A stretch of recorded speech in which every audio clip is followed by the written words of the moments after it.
Pandemik COVID-19 ternyata memberi impak yang cukup besar, bukan sahaja kepada masyarakat di Malaysia, malah ekonomi negara turut terjejas.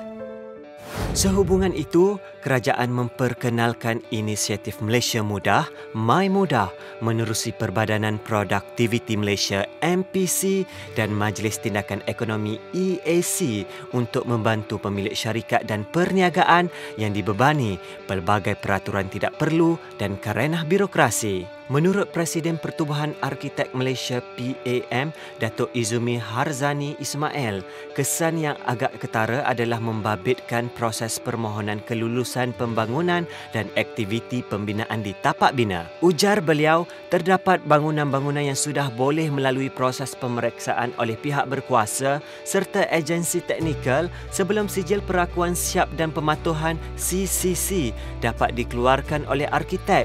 Namun, ia tergendala akibat COVID-19. Jadi ada beberapa projek yang tertangguh proses pengeluaran CCC. Penangguhan itu dia mengambil masa yang agak lama. Jadi banyak projek-projek yang pada masa itu telah tersangkut dan ada juga projek-projek yang baru nak buat permohonan untuk kelulusan pun tersangkut juga. So dia ada banyak backlog, banyak yang terkumpul projek-projek yang tersangkut di pihak teknikal agensi di pihak berkuasa tempatan.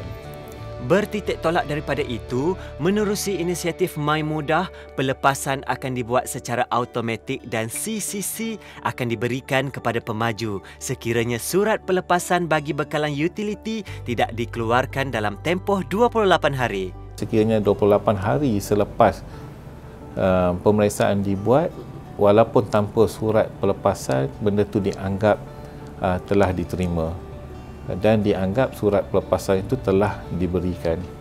Ini satu inisiatif yang dapat membantu industri pembinaan sebab jumlah pembinaan di negara kita ni banyak. Kalau ikut dari segi jumlah projek, lebih kurang 7,000 projek yang sedang berjalan dalam satu masa.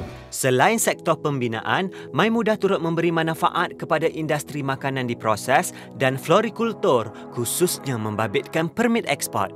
Naib Presiden Persatuan Florikultur Canberra Highlands, Wong Seng Yi berkata, industri bunga-bungaan di negara ini terus berkembang hingga menyaksikan nilai pengeksportan berjumlah RM500 juta pada tahun 2019.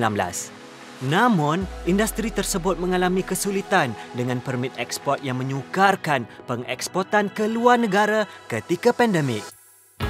My Mudah help us to talk to various of the stakeholder to let everybody, all the parties understood that this is the situation and all the parties feel comfortable to live up on this HH code for the export to make it easy for exportation. So after the remove on this HH code, the exporter do not require to apply for the export permit. Actually, it gives the exporter a relief, not only in the cost but in terms of time. Tambah beliau, inisiatif My Mudah terbukti berkesan dan beliau percaya kerajaan akan terus berusaha untuk membantu rakyat serta memastikan ekonomi negara terus berkembang. The removal on the HH code for the exportation, meaning export permit is no longer required by the exporter, is really a big help to all the horticulture exporter, especially for the cut flower industry. They do not need to spend extra amount of time and labor to apply for the export permit. Yeah, easier and faster, and it become a burden release immediately for the exporter.